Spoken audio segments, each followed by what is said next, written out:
It's good to you. Yeah. Yeah.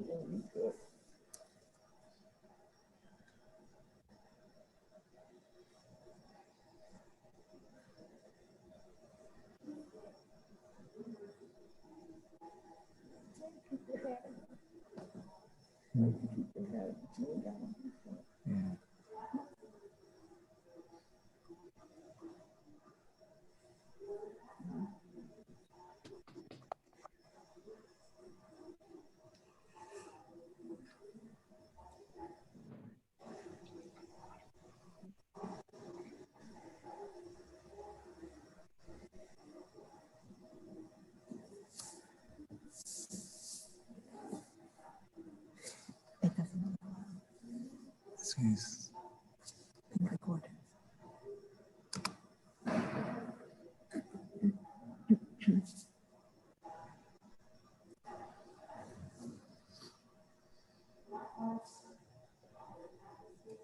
Well, good afternoon, everybody. Welcome to the Frost Art Museum. I'm Jordana Pomeroy, the director of the Patricia and Phillip Frost Art Museum at Florida International University. Today, I want to welcome you to Documenting History, Acknowledging a Legacy, Miami Black Arts Workshop. In conjunction with our current exhibition, Place and Purpose, Art Transformation in Coconut Grove. This exhibition closes on September 16th. I urge you to come see it in person. Here, I want to acknowledge the expertise of our team at the Frost for bringing this complex exhibition to fruition. The exhibition was made possible with generous support from the John S. and James L. Knight Foundation, the Art Dealers Association of America Foundation, PNC Bank, the Office of Commissioner Ken Russell, the Coconut Grove Business Improvement District, and the members of the Patricia and Phillip Frost Art Museum. We are sincerely grateful to all for allowing us to bring this really important exhibition and this panel to you today. You can check out our website at frost.fiu.edu for our directions, hours, and upcoming programs. Remember, we offer free admission, but we urge you to become a member of the Frost Art Museum so that we may keep our admission, programs, and our catalogs free for all to enjoy. Today's panel brings together artists and scholars to reflect on Miami's cultural history and the landmark Black artistic collective, the Miami Black Arts Workshop. This panel is sponsored by the Florida Humanities Council. We are sincerely grateful to them for their financial support. We will hear from artists Robert McKnight, Dinizulu Gene Tinnie, Pamela Kabuya Bowens-Saffo, Roland Woods Jr., and from artist and FIU professor, Dr. Valerie Patterson. After this program, we would really appreciate if you would take the time to complete a brief survey, very, very brief. We all know how much we love surveys these days, and it'll be posted in our chat box. So please do take some time to respond to our survey, because it's the only way that we get information from our attendees to know how you have enjoyed the program. Now it's my sincere pleasure. I think I said sincere 3 or 4 times. I feel very sincere today. It's my sincere pleasure to introduce our moderator for today, Dr. Alexandra Cornelius. Dr. Cornelius is the director of the Center for Women and Gender Studies, an associate teaching professor in the Department of History at Florida International University. Dr. Cornelius has created and offered courses in African American men and women's intellectual history, Civil War and Reconstruction, Race, Gender, and Science in the Atlantic World, New Directions in African American History, and Social Movements in Modern U.S. History. She seeks to create learning environments in which students from diverse disciplines discover their shared cultural and intellectual interests and an overarching commitment to public service. Will you please welcome Dr. Cornelius?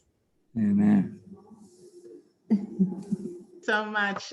Thank you for inviting me. It is a real pleasure, distinct pleasure to be here, and I look forward for a very exciting discussion regarding the legacy of the Miami Black Arts Workshop. workshop and its impact on our community. I'd like to thank Dr. Jordana Pomeroy for inviting me to serve as the moderator on this panel. I'd also like to thank Amy Galpin, who was kind enough to provide myself and Dr. Valerie Patterson a tour of the exhibit. And as she indicated, as Dr. Jordana Pomeroy indicated, it really is a must-see exhibit.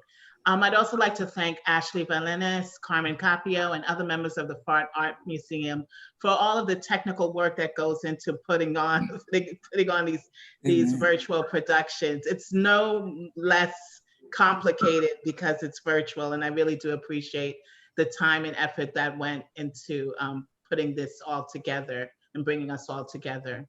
We'll begin with a brief trailer of a video, a documentary produced by Mary Vickles and William Cordova titled Présence on the Lower Frequencies, Miami Black Arts Workshop, 1969 to 1985. And the documentary will provide you with a kind of historical context of the setting in which the MBAW was forged. Following the video, I'll give a brief overview of the MBAW and its significance. And I'll also begin to introduce the panelists, and as I do so, also pose questions. Before the end of this afternoon, we'll also open the floor up to questions from the audience. So without further ado, let's go to the documentary.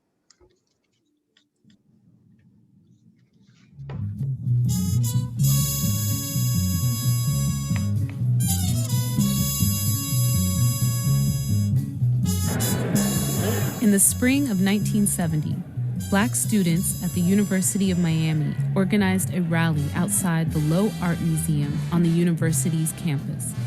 The students demanded equal representation. The institution had previously denied any exhibitions by Black artists, but eventually caved into public demand.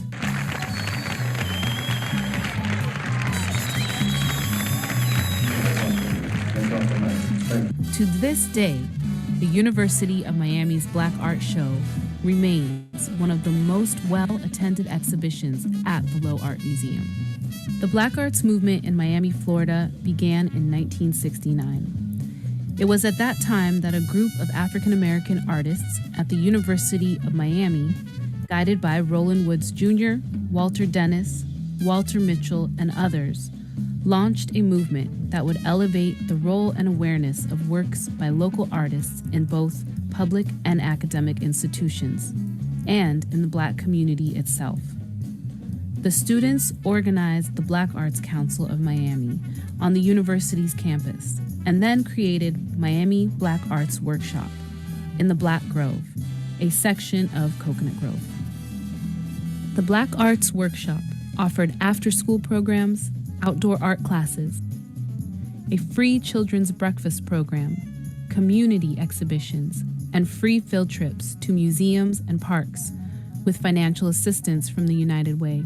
I remember so clearly, no one was there but just Roland and Gene Tinnie. It was really a very exciting moment. It was very, very supportive emotionally, and that's what art can do, I mean, it was very therapeutic, for, the community, the youth, the families, this place where you can come and be creative and be calm and recognize beauty, something beautiful and something that's about your culture and that's positive in a good way, where there's uprising everywhere.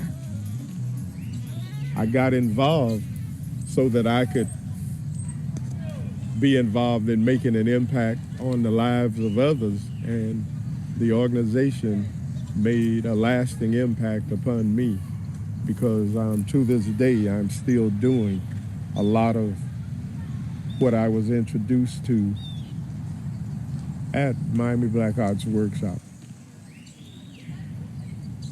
Through it, I'm exposed to everything, and I'm a part of everything.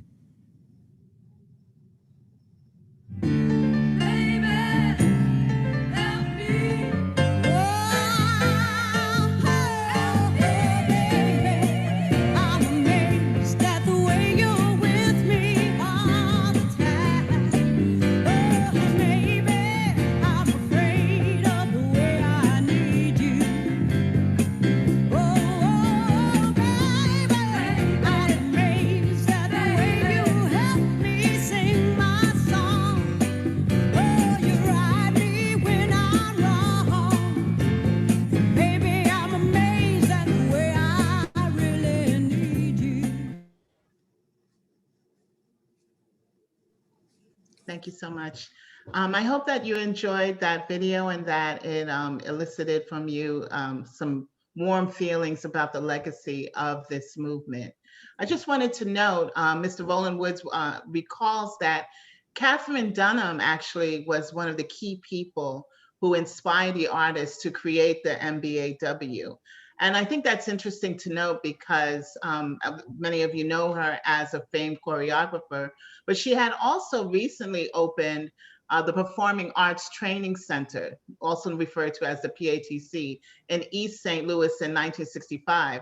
So we can begin to understand the MBAW, the Miami kind of iteration of this movement as a local movement, but part of a national trend to really create spaces for African Americans who are interested in developing their artistic skills and talents in safe environments.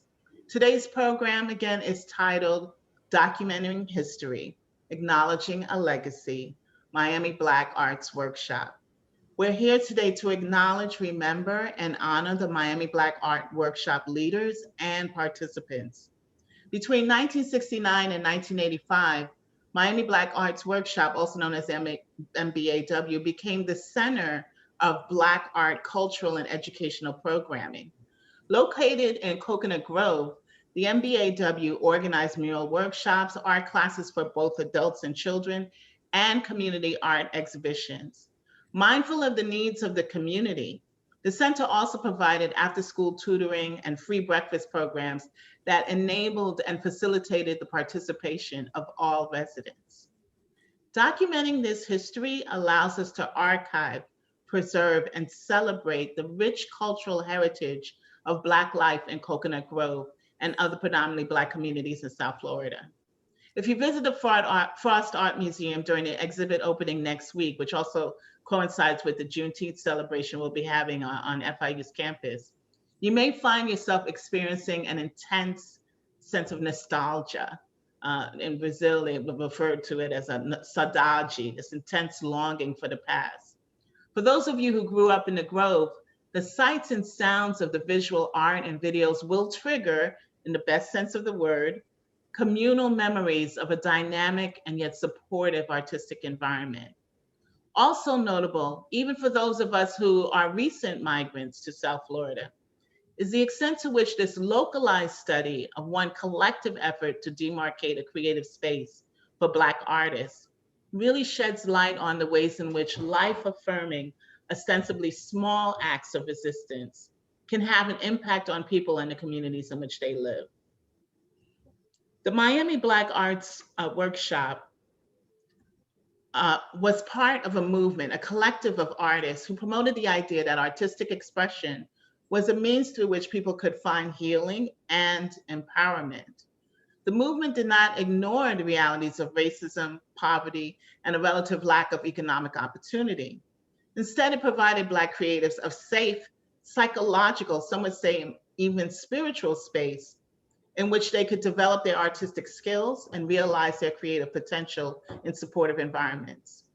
In the wake of Miami museums that feature the work of Black artists on a regular basis, including PAM, University of Miami's Lowe Museum, and FIU's own Phillip and Patricia Frost Art Museum, it may be hard for many of us to even imagine a time when the aesthetics associated with African and African diaspora arts were publicly and casually dismissed as inferior.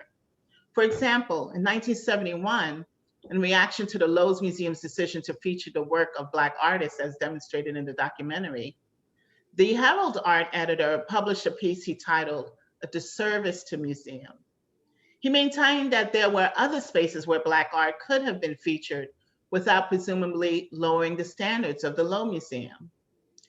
He stated, "The International Lounge at the Whitten Museum was available. Its space is apparently quite satisfactory to the Chinese Student Association, which will sponsor a Chinese art exhibit there next week."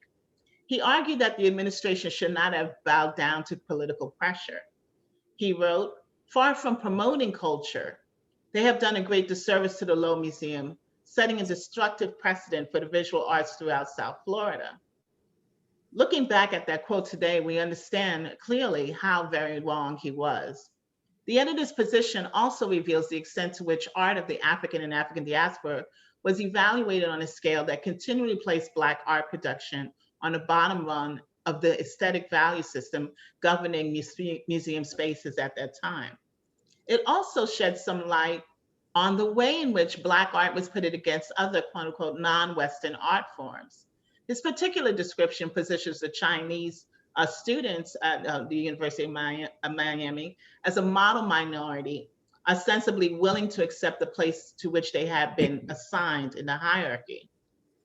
To be clear, the MBAW was not forged in reaction to reviews like that of the aforementioned Herald Art editor. Indeed, the MBAW was founded even a year before the University of Miami's Black Artists Exhibit controversy. Rather, they moved with intention to create a space where Black creative expression in all forms would be valued and appreciated outside of an imposed aesthetic. Now, I do want to introduce in detail the panelists so we have a sense of who we have gathered together and their enormous legacy. And I'll begin to ask each individual panelist questions. We have Dinizulu Gene Tinnie, who is a participant in the panel discussion and an artist featured in the exhibition. Mr. Tinnie is an artist, educator, and community arts leader. He received a BA in French from the State University of New York in Stony Brook. In 1966, he earned a Fulbright scholarship to study French language, history, and culture. He received an MA in French literature and linguistics from Queens College of the City University of New York in 1970. After moving to Miami, he joined the Miami Black Arts Workshop as an artist, designer, and project coordinator, serving in that position until 1983, and became a founding member of the Kumba Artist Collective of South Florida. He taught courses in English, humanities, and art appreciation at Miami-Dade Community College from 1975 to 1995. We also have joining with us today, Mr. Roland Woods Jr. He is an artist featured in the exhibition. His works were recently presented at St. Thomas University in Miami. Mr. Woods is focused on the ritual of faith and interprets the human struggle. A graduate of the University of Miami, Woods was one of the founding members of the Miami Black Arts Workshops from 1969 to 1985, and was instrumental in nurturing hundreds of children, adults, and elders through creative tools provided by the MBAW. Also with us is Robert McKnight, again, a participant in the discussion and exhibition. He received a BFA in painting from Syracuse University in 1974. Mr. McKnight has realized various major public artworks in Miami, including wood collage panels at the North County Health Center for Metro-Dade Art in Public Spaces, mosaic murals at the Pinnacle Park apartment complex in the City of Miami Art Advisory Board Commission, a porcelain tile mosaic work at the Little Haiti Cultural Center, and a mosaic mural at the Palmetto Bay Library. He has participated in group exhibitions at the Lowe, Miami-Dade College, North Campus Art Gallery, and Art Gallery at Florida Atlantic University and Bridge Red Studios, among other locations. As a member of the Miami Black Artists Workshop in 1970 and Kumba Artists Association, McKnight has worked to generate opportunities for greater professional visibility for Black artists. We also have joining us today, Ms. Pamela Kabuya Bowens-Saffo, an artist, educator, curator, and participant in the panel discussion and exhibition. Ms. Bowens-Saffo attended Howard University and studied with Jeff Donaldson, a founder of AfriCobra. She focused on printmaking and later received her MFA.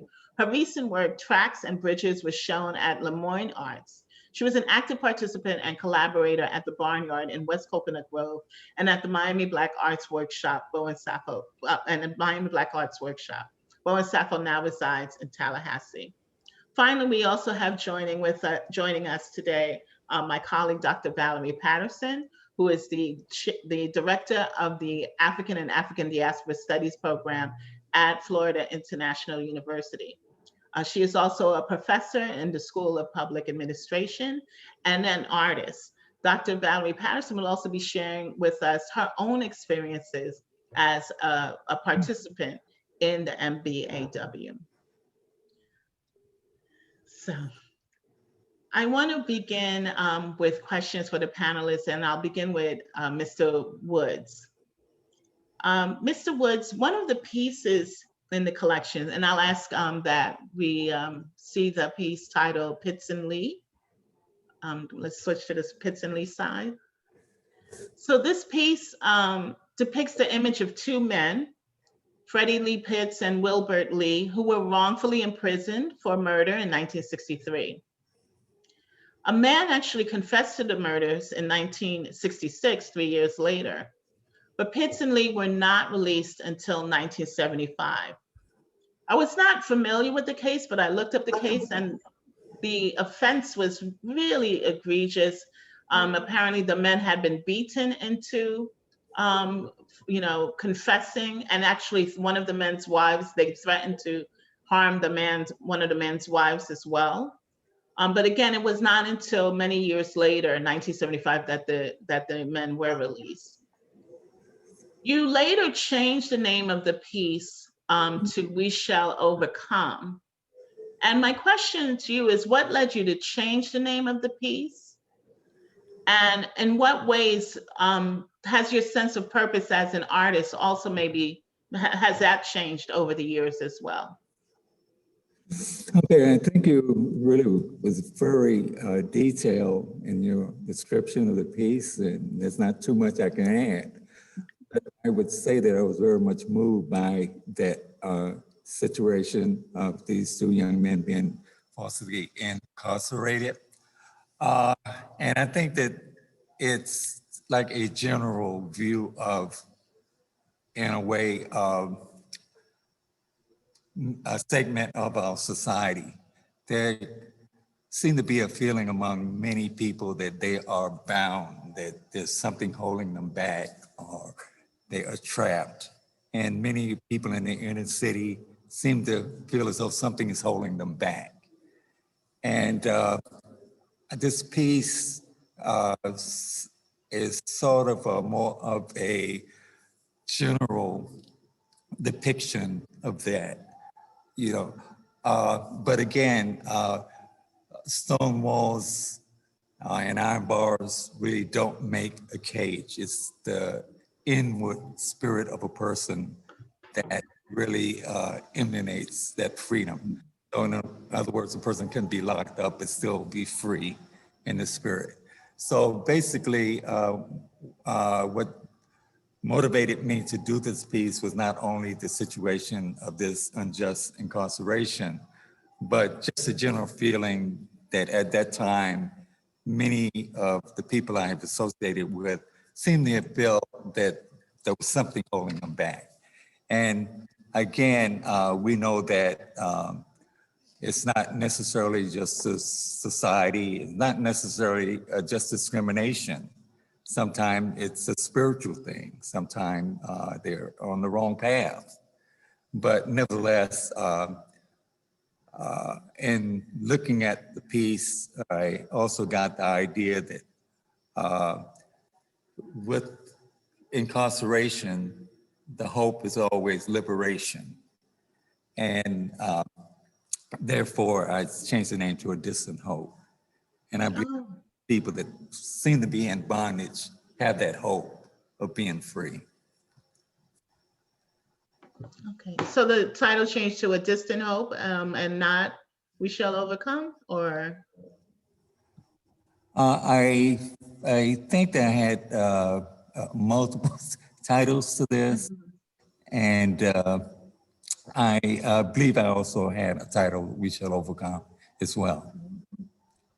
Thank you. It's so interesting to see how your feelings about the piece also evolve and moves with the time. I'm wondering, what do you hope will be the legacy of not only your work, but of the movement of the MBAW and its impact on Coconut Grove and the wider South Florida community?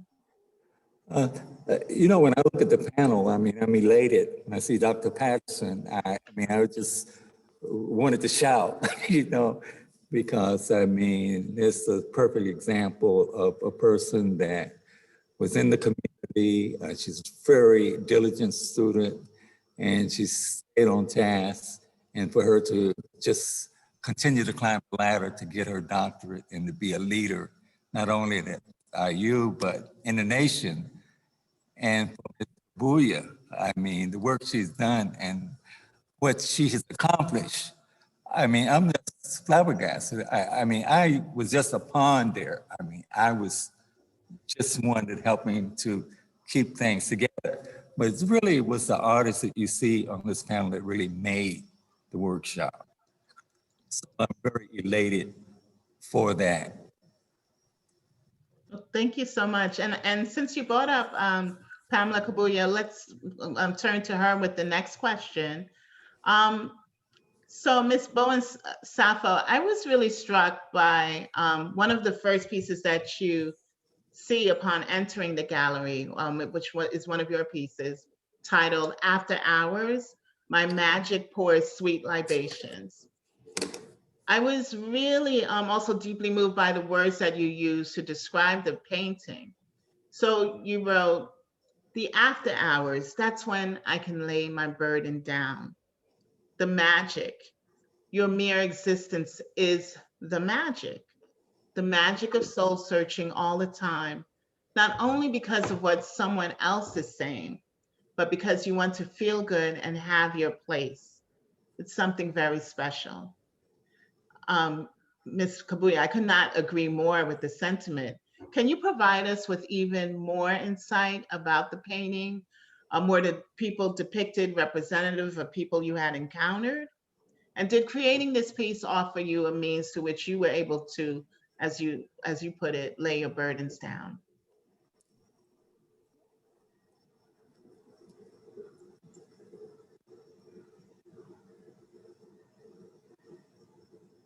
Oh, are you mute, Kabuya? Okay. I think you're still mute. Okay. There you go. Right. Okay. I just right. I was just saying that thanks to you, Dr. Cornelius. It's a pleasure meeting you today, as well as Dr. Patterson. And I also want to say it's an honor to be here with the founding members of the Miami Black Arts Workshop. With much gratitude and admiration, I salute Roland Woods, Gene Tinnie, and Robert McKnight. And by all means, in many, many ways, the Miami Black Arts Workshop has really been a good memory for me. Also, I wanted to thank Amy Gaplin too at the FIU Frost Art Museum, for this celebration and her acknowledgement of the Black Miami Black Arts Workshop. But to answer your question, the expression lay your burden down is really one of many expressions that I would hear growing up from the elders. But the phrase itself, lay your burden down, or lay down your burden, was actually a verse that was repeated in an old African-American hymn titled Down by the Riverside. I don't know if you're familiar with that, Down by the Riverside, study war no more.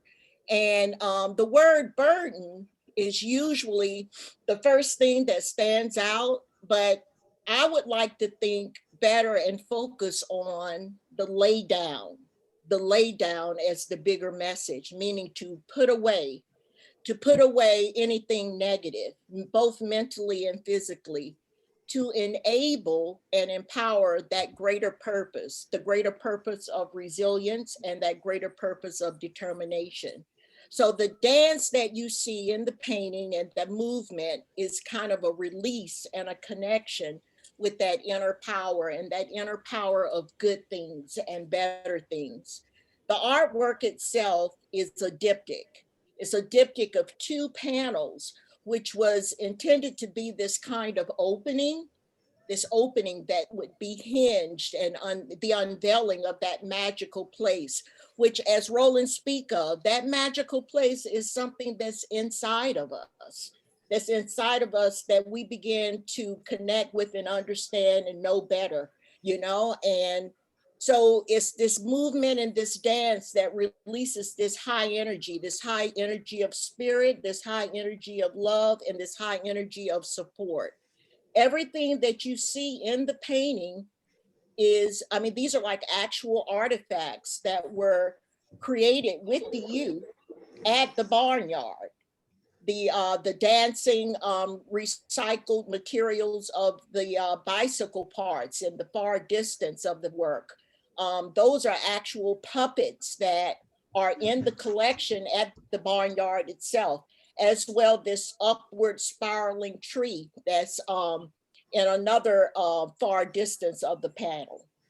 So all of these things are works of art as well. You see the childlike drawings of in the foreground of the piece are works that were actually created by the youth and the children that were in the barnyard at that particular time. It's really wonderful. Thank you for sharing that with us. Amen. Did someone else want to comment as well? I thought I heard someone. Well, in reference to the door, the barnyard door, that's also a part of the exhibit. I noticed that it features religious symbols, including a scriptural reference, epistle of John chapter 2, verse 10. He that loveth his brother abideth in the light. And you also made a note to write welcome on the door. And I was wondering, in what way did you hope the door would welcome members of the community to the world of art that you wanted to share with them, that you and the collective wanted to share? Well, I just noticed the door there. Yeah, it's beautiful. Right. Well, the question itself is really interesting, Dr. Cornelius, the idea that the physical presence of the door and what it represents and how it can influence a good feeling of wanting to enter and walk through that door. And that was the whole idea, that the scripture itself, as it says, he that loves his brother lives in the light. Meaning that, hopefully that would show and inspire what the place and purpose of the place was about, and that this also became, as Roland mentioned too earlier, the ritual, meaning that it becomes an understanding, but also a practice, and the idea of welcome, just being that bigger emphasis that is basically saying, I am glad you are here. I am glad you are here, and I receive you with much pleasure and much acceptance. So the door, it's an artifact now, but this door in its relic existence as it is now, it really becomes an artifact that expresses this idea of community interest and community concern.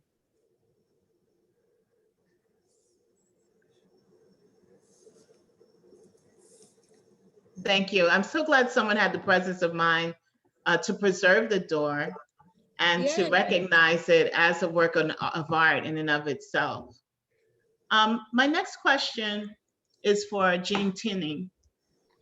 In a 2016 Miami Herald op-ed piece, you wrote, "The foundations of Black art production today are rooted in timeless African ancestral traditions, many that were not considered art, because creativity is so integral to and inseparable from life's activities." I thank you for showing Jean's piece. This piece is titled The Atlantic, I believe. In this essay, you refer to jazz and gospel music as examples of Black art forms that, quote unquote, embody truth-seeking and truth-speaking through spontaneous composing on stage, technical prowess, and an openness to feel the spirit. My question to you is, was this ethos a part of the MBAW experience? In what ways were people taught how to master skills in ways that did not mute the spirit, but instead allowed for improvisation and original artistic expression? Thank you. Most interesting question. But may I also preface my answer to that by just recognizing and giving thanks to FIU, to all the people involved, Amy Galpin, Kevin for his role as preparator, Ashley for making that banner happen, and everybody involved, including you, Dr. Cornelius, and of course, Dr. Patterson for many years of inspiration and connection to the story. The question you asked, and I'll also mention one other preparatory note, at the risk of, I wouldn't say embarrassing, but putting our brother Robert McKnight on the spot. We are recognizing that yesterday he had a milestone birthday, so we give thanks for his presence and all that he's brought to the planet. Finally, to your question, that whole notion. Basically, you referred to two kind of critical aspects of this whole African world art making tradition. One being the fact that art and creativity were so integrated into patterns of life that many indigenous African languages don't even have a separate word for art. Art was part of occasions that, a baby is born, a wedding, a funeral, all of those kinds of rites of passage and milestones in our lives. But it was also, part of agriculture. Those who are familiar with African art, for example, know about those chihuahua, those abstract antelope figures that come from the Bambara people in Mali. And those actually were brought out, they were danced, as we would say, inviting ancestral spirits to be actually a part of all of those stages in, clearing the land, plowing, planting, cultivating, harvesting, and so forth. So art was, and its connections to spirituality were as much a part of that as art, part of designing your implements, agricultural tools and utensils and vessels and house posts and all manner of artifacts, and also the ones that we know best, masks and pieces that were created specifically for communicating with the spirit world. The second part of what you mentioned was this whole idea of trusting the spirit as a source of inspiration. This comes out, as you mentioned, in the jazz tradition, where, as you say, people compose on stage. And it's in the preaching tradition. It's in so many traditions where what comes spontaneously is sort of interpreted to be most truthful, most honest, and most revelatory. So as we, a very significant part of the Black art movement, which was, as you said, national and even global, and had its local iteration in Miami with the Miami Black Arts Workshop, there was a very conscious sense of reviving that kind of wisdom and tapping into that. I am a longtime lover of African-American classical music, which is, as we say, vulgarly known as jazz, precisely because it represents not only the tradition of being as good as one can be at one's craft, so that when the inspiration comes, you are prepared to allow that to come, through you. That also has this aspect of, how can I put it, having something to say that actually relates to the village, if you will. All of our common interests. And then the third aspect of that, which is, I think, very significant. I've often said that the jazz band is really probably the best organizational model that there is, say, compared, for example, to, say, the corporate boardroom, in that it's a way of coming together that allows for maximum individual creativity, but in the service of a higher collective cause. So that, for example, there's that great story of when, young superstar Joe Williams, the vocalist, joined the, heady Duke Ellington band and orchestra, I should say, and veteran drummer Sonny Greer pulled him aside and told him, the first thing you have to know is that the vocalist's job is not to get in the way of the music. So the artist's job is not to get in the way of the art. If as we produce, we can remove all those impediments, ego and individual agendas, and really serve the spirit, much as in the spirit of what Roland was saying about having that awareness of divine presence and so forth. All of that goes into what we produce and why we produce it and how we produce it. And so I hope that kind of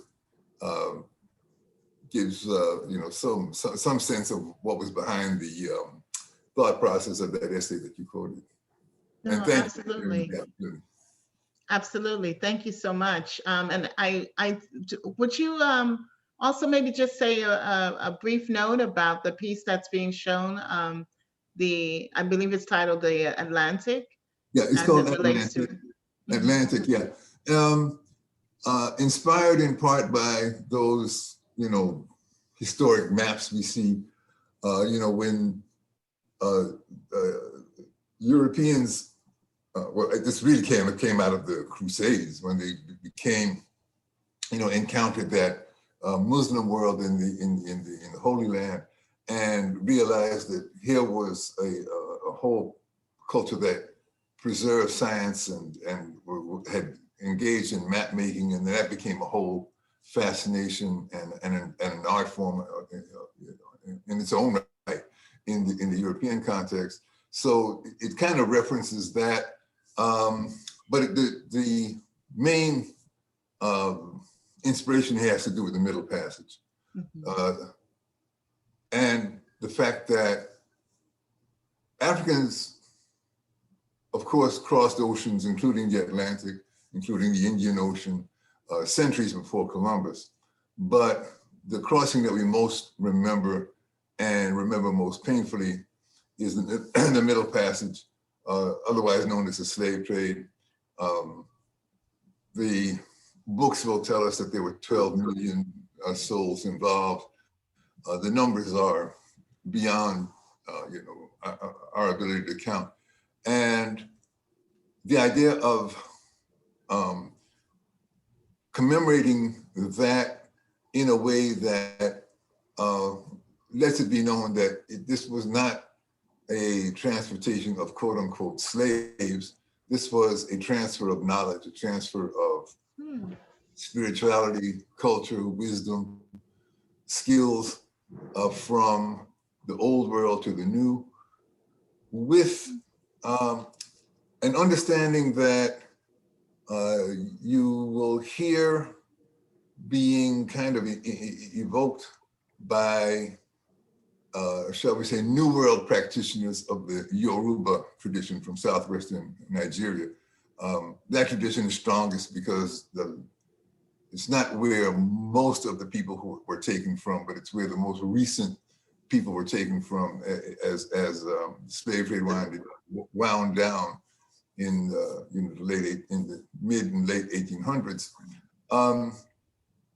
where they mentioned the fact that as painful as that was, it had a kind of spiritual reason, that Africans were brought here because the African presence needed to be here, because that was the only thing that could prevent this from becoming a disaster that would have been beyond human imagination, as one priest phrased it. Africans needed to be here. And the history books kind of bear that out. So we have the fact that the 400 or 500 years during which this happened are a mere nanosecond of our history. I mean, when you consider the whole thing, but, at the risk of being morbid, I compare it to that, tiny fraction of a second that it would take for a bullet fired in your direction to reach its final destination. If you survive it at all, it may have come close, it may have grazed you, but even though that fraction of a second is, a minuscule part of your entire lifetime, is entirely life-changing. And that's what this Middle Passage was for African people and for the human race in general. It was the transformation that people were embarked on those ships as Africans, as Wolof, as Yoruba, as Igbo, as Congo, as Mandinka, and so forth. And those who survived disembarked as African Americans in different parts of the hemisphere. That transformation that took place aboard those ships, the trauma, the drama, the strength, the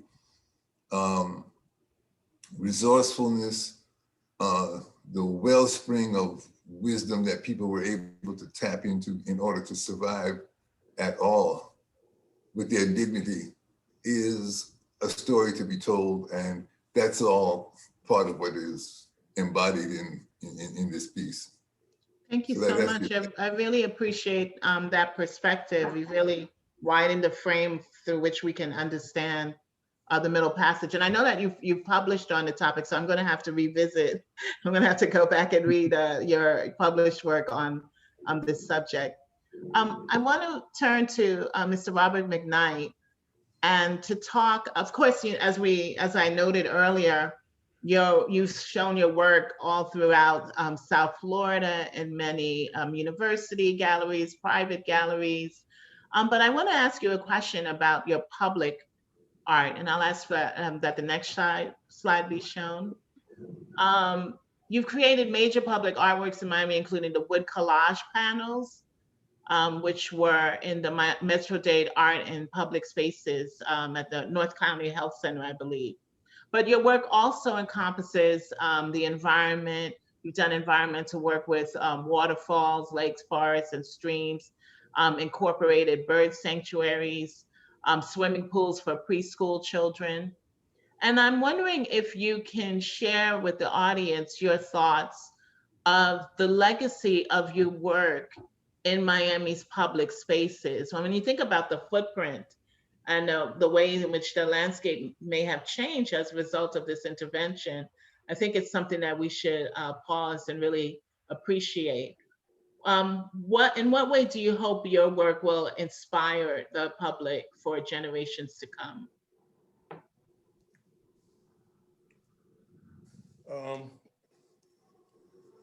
Yes, I've created lots of environmental artwork. One that doesn't really get mentioned, I work with Pamela Kabuya at Miami Metro Zoo. Donald worked with me at Metro Zoo.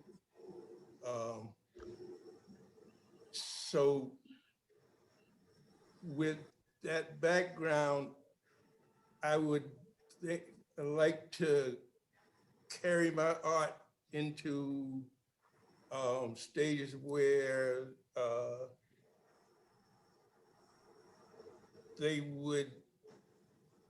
that artwork would not replace nature, but enhance nature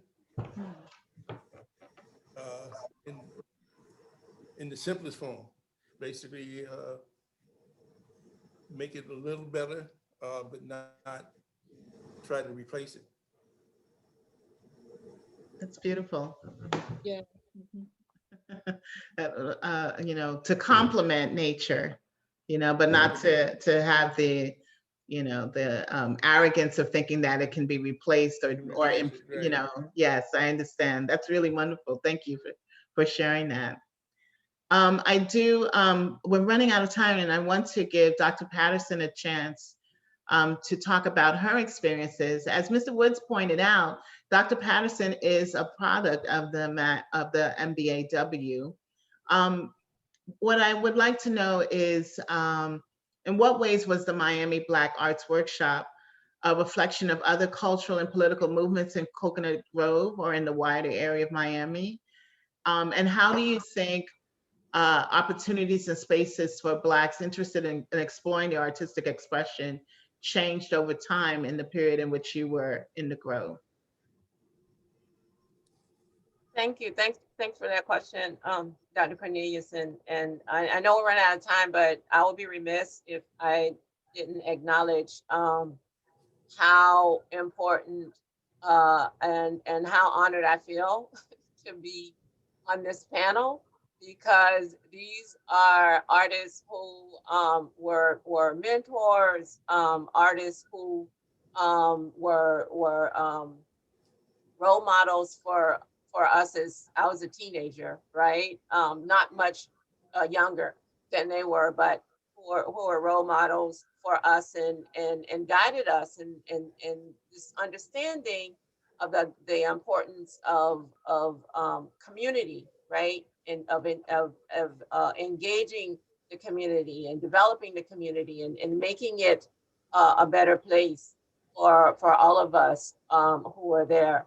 So yeah, so I mean, I can still remember that walking down Grand Avenue and being called over to the Miami Black Arts Workshop. And for us, and I think that my experience is reflective of my peers. Like, so I remember when United Black Students took over the president's office, and I remember going on campus as a middle school student, right? And so that was an important time focused on Black power and reconciling the sort of challenges and inequities that existed, right? In this multicultural, multi-ethnic community. And so it was all of us grappling. So had United Black Students.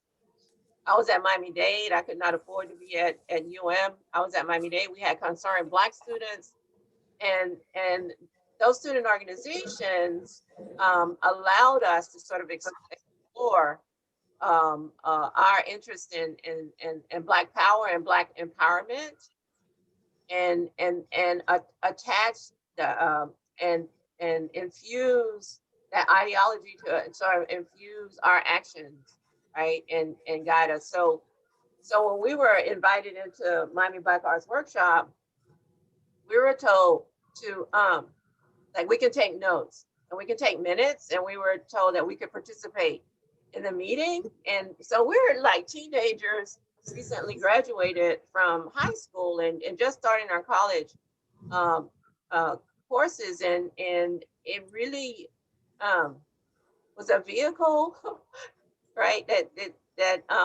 it was very empowering.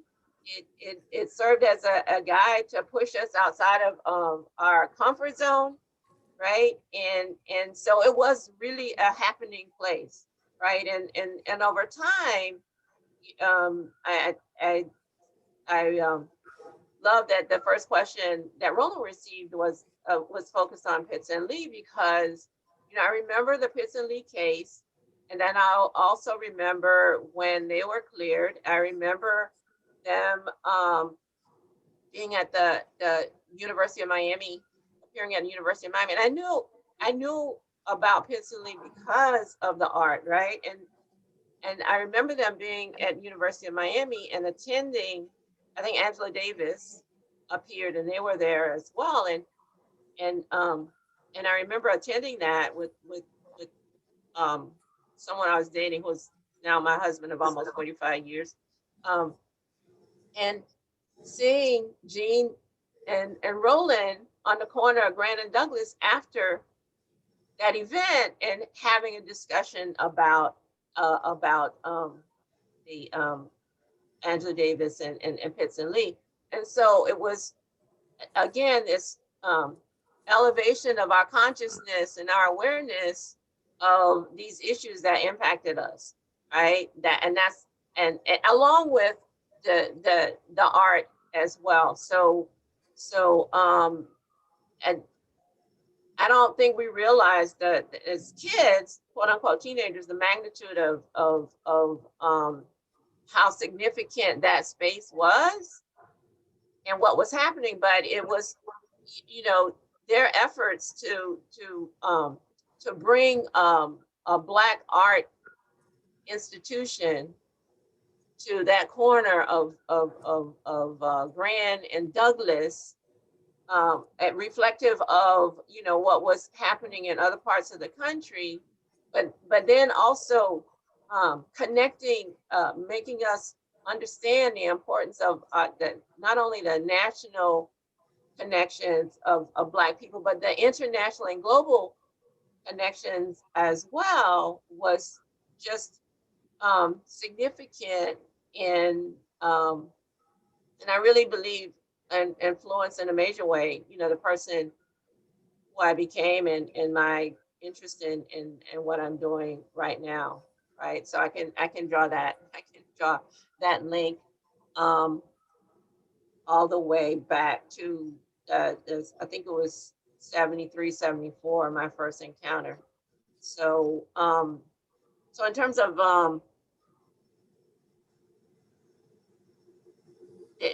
the spaces and changing over time. So I didn't know, after MBAW was no longer there in that space. My orientation definitely was Coconut Grove, and I know that there were other Black art locations and settings in other parts of the city, right? And then I can sort of connect it to our most recent experience, where again, I had the honor to work with Mr. McKnight at the Chroma Gallery in Coconut Grove, right? And then I, they sort of allowed me to sit in and engage and spend time with who I felt, again, were the real artists, even though I was trying to develop my own art. But there was that presence again in that span of time. I can't say that it was sorely missed, right? That the absence of the Miami Black Arts Workshop until the speaking point. to the absence, there's a question from Dr. Pomeroy, and also a follow-up from Carmen Carpio about that kind of speaks to this presumed absence. And so the question is, do you think, and this goes to all of the panelists, do you think there's a place in Miami for a 21st century iteration of the MBAW? And what would that look like? And the follow-up question from Carmen Capio, in the tradition, I guess, of like leading, is there any advice? Do you have any advice for young artists who want to create a space like the MBAW? And that's open up to anyone. I guess I can jump in on that. In regard to the first question about the future, some of us, as we were working on this, Robert, Roland, and others, as we were appreciating this whole opportunity for what it was, really gave some thought to the fact that ostensibly we're reaching out and recapturing the past and preserving history for future generations. But this is as much, if not more, about the future than the past, that there really is a time now for, if not a literal revival of the Miami Black Art Workshop, which may be a possibility, certainly a revival of that kind of collective energy in service of a larger cause. I mean, we see that right now. I mean, it's not an exaggeration to say that as a society we're really kind of in a crisis moment. I mean, we're just looking at so much divisiveness, so much this whole movement of folks to escape from the truth.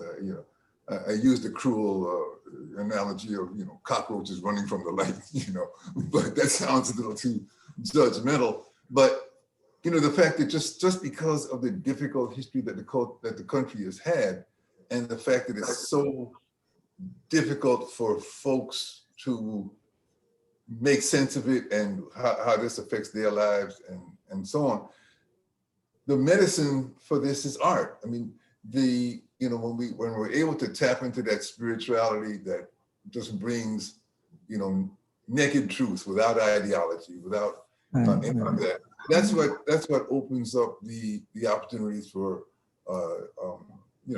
transforming moments. And I mean, I've been blessed to see so many of those where just young people, especially, being in the presence of art. Kids walking into art galleries prepared to be bored, and in 2 minutes' time, they're sounding like mature art critics, simply because of seeing what they can, relate to. So, yes, definitely there's an opportunity, a call to duty, a call to action, I think. And this exhibit is a real catalyst, stimulus, and impetus for that.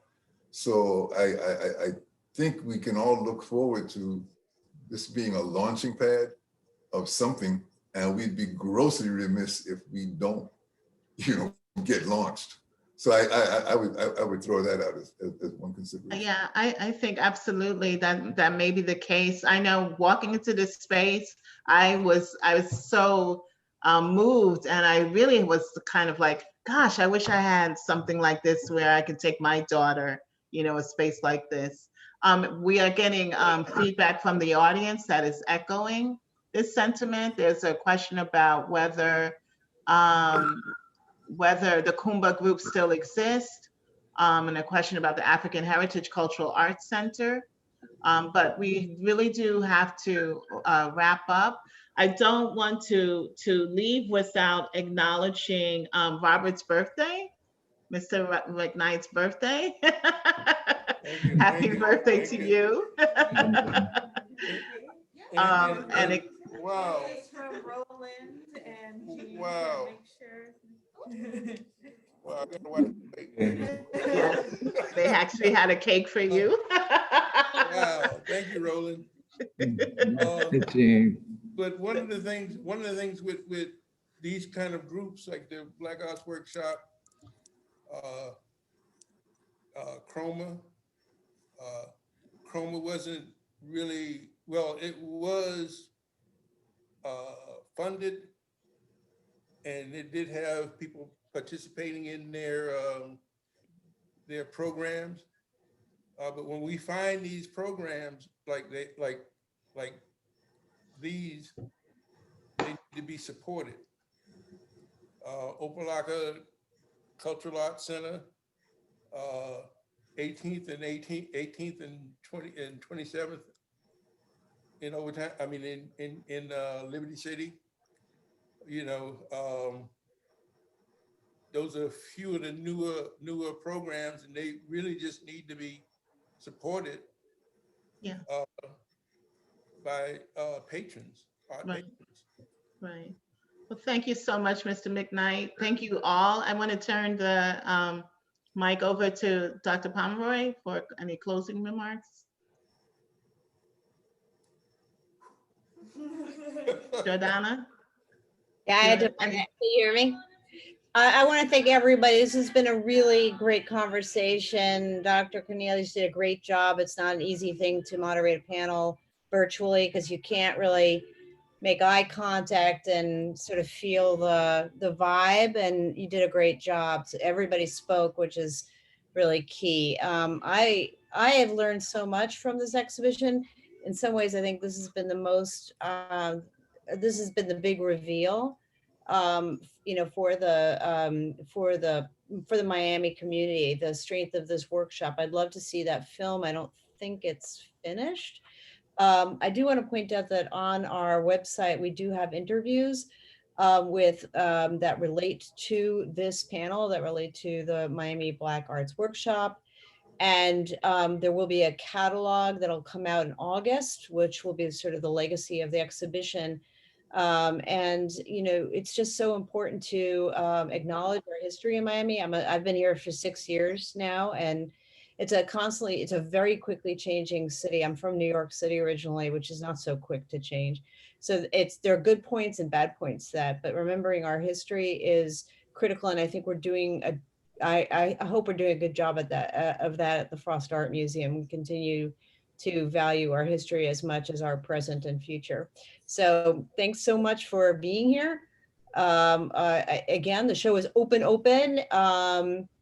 Next Saturday is going to be a full lively day of activities. I don't think you have to RSVP, but it's going to be a pretty terrific day to come see the exhibition, this exhibition, as well as an exhibition of photographer Peggy Nolan, and our permanent collection on display interpreted by artist Pepe Mar. So it's just the museum is just really vibrating right now, and we're feeling very dynamic and happy to be back in person.